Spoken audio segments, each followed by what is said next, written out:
நிச்சயமாக நீர் நேரான பாதையின் மீதே இருக்கின்றீர்.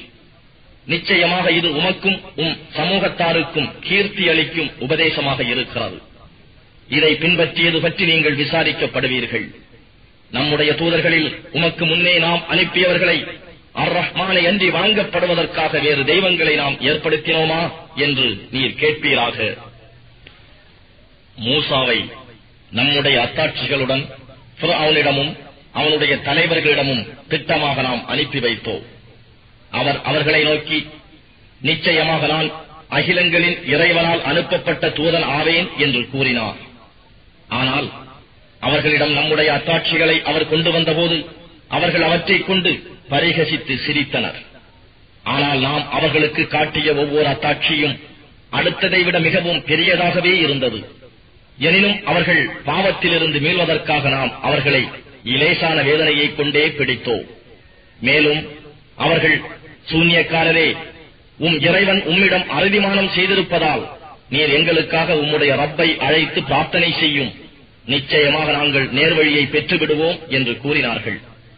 எனினும் நாம் அவர்களுடைய வேதனையை நீக்கியதும் அவர்கள் தங்கள் வாக்குறுதியை முறித்து விட்டார்கள்.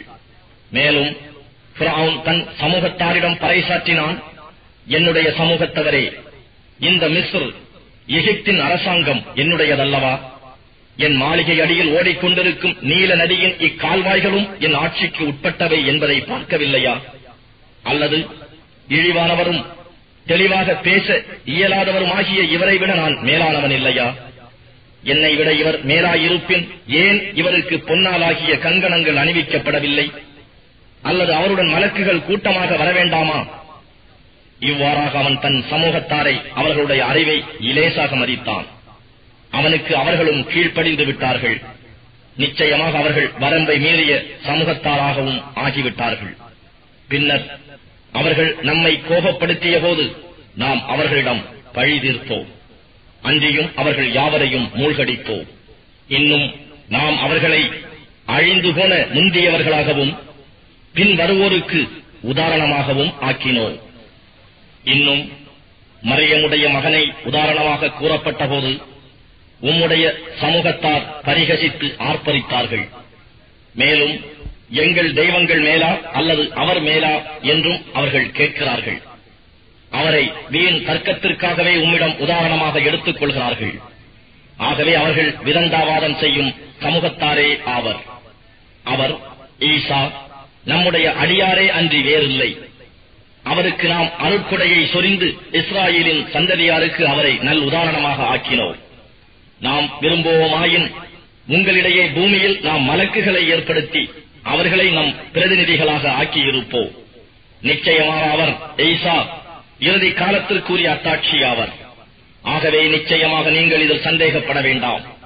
மேலும் என்னையே பின்பற்றுங்கள், இதுவே சிராத்துல் முஸ்தகீம், நேரான வழி. அன்றியும் ஷைத்தான் உங்களை நேர்வழியை விட்டும் தடுத்து விடாதிருக்கட்டும். நிச்சயமாக அவன் உங்களுக்கு பகிரங்கமான விரோதியாகவே இருக்கிறான். இன்னும் ஈசா தெளிவான அத்தாட்சிகளுடன் வந்தபோது, மெய்யாகவே நான் உங்களுக்கு ஞானத்தை கொண்டு வந்திருக்கிறேன். நீங்கள் கருத்து வேற்றுமையுடன் இருக்கும் சிலவற்றை உங்களுக்கு விளக்கி கூறுவேன். ஆகவே நீங்கள் அல்லாஹுவிடம் பயபக்தியுடன் இருங்கள், எனக்கும் கீழ்ப்படியுங்கள் என்று கூறினார். நிச்சயமாக அல்லாஹுதான் எனக்கும் இறைவன், உங்களுக்கும் இறைவன். ஆகவே அவனையே வணங்குங்கள். இதுவே சிராத்துல் முஸ்தகீம், நேரான வழி. ஆனால் அவர்களிடையே ஏற்பட்ட பல பிரிவினர் தமக்குள் மாறுபட்டனர். ஆதலின் அநியாயம் செய்தார்களே, அவர்களுக்கு நோவினை தரும் வேதனையின் கேடுதான் உண்டாகும். தங்களுக்கே தெரியாத விதத்தில் திடுகூறாக இவர்களுக்கு இறுதி நாளின் வேதனை வருவதை தவிர வேறெதையும் இவர்கள் எதிர்பார்க்கிறார்களா? பயபக்தி உடையவர்களை தவிர நண்பர்களே அந்நாளில் சிலருக்கு சிலர் பகைவர்களாக ஆகிவிடுவார்கள். என்னுடைய அடியார்களே, இந்த நாளில் உங்களுக்கு எவ்வித பயமும் இல்லை, நீங்கள் துக்கப்படவும் மாட்டீர்கள் என்று மோமீன்களுக்கு அல்லாஹுவின் அறிவிப்பு வரும். இவர்கள்தான் நம் வசனங்கள் மீது ஈமான் கொண்டு முற்றிலும் வழிபட்டு நடந்த முஸ்லிம்களாய் இருந்தனர். நீங்களும் உங்கள் மனைவியரும் மகிழ்வு அடைந்தவர்களாக சொர்க்கத்தில் நுழையுங்கள் என்று மறுமையில் அவர்களுக்கு கூறப்படும். பொன் தட்டுகளும் கிண்ணங்களும் அவர்களை சுற்றிக் கொண்டே இருக்கும். இன்னும் அங்கு அவர்கள் மனம் விரும்பியதும் கண்களுக்கு இன்பம் தருவதும் அதில் உள்ளன. இன்னும் நீங்கள் இங்கு என்றென்றும் தங்கி இருப்பீர்கள் என அவர்களிடம் சொல்லப்படும். நீங்கள் செய்து கொண்டிருந்த நன்மையானதன் காரணமாக இந்த சொர்க்கத்தை நீங்கள் அனந்தரம் கொண்டீர்கள். உங்களுக்கு அதில் ஏராளமான கனி வகைகள் இருக்கின்றன. அவற்றிலிருந்து நீங்கள் உண்பீர்கள் என கூறப்படும். நிச்சயமாக குற்றவாளிகள் நரக வேதனையில் என்றென்றும் தங்கியிருப்பார்கள். அவர்களுக்கு அவ்வேதனையானது குறைக்கப்பட மாட்டாது. அதில் அவர்கள் நம்பிக்கையையும் இழந்து விடுவார்கள். எனினும் நாம் அவர்களுக்கு யாதோர் அநியாயமும் செய்யவில்லை. ஆனால் அவர்கள் தமக்கு தாமே அநியாயம் செய்து கொண்டவர்களே. மேலும் அவர்கள் நரகத்தில், யா மாலிக், உங்கள் இறைவன் எங்களை முடித்து விடட்டுமே என்று சப்தமிடுவார்கள். அதற்கு அவர், நிச்சயமாக நீங்கள் இங்கு நிலைத்து இருக்க வேண்டியவர்களே என்று கூறுவார். நிச்சயமாக நாம் உங்களிடம் சத்தியத்தை கொண்டு வந்தோம். ஆனால் உங்களில் பெரும்பாலோர் சத்தியத்தை வெறுக்கிறவர்களாக இருந்தார்கள் என்றும் கூறப்படும். அல்லது அவர்கள் மக்கத்து காபிர்கள் ஏதாவது முடிவு கட்டி இருக்கிறார்களா? ஆனால் அனைத்து காரியங்களுக்கும் முடிவு கட்டுகிறது நாம் தான். அல்லது அவர்களுடைய இரகசியத்தையும் அவர்கள் தனித்திருந்து கூடி பேசுவதையும் நாம் கேட்கவில்லை என்று எண்ணிக்கொண்டார்களா? அல்ல. மேலும் அவர்களிடம் உள்ள நம் தூதர்கள் எல்லாவற்றையும் எழுதிக் கொள்கிறார்கள். நபியே, நீர் கூறும், அர் ரஹ்மானுக்கு ஒரு சந்ததி இருந்திருக்குமானால் அதை வணங்குவோரில் நானே முதன்மையானவனாக இருந்திருப்பேன்.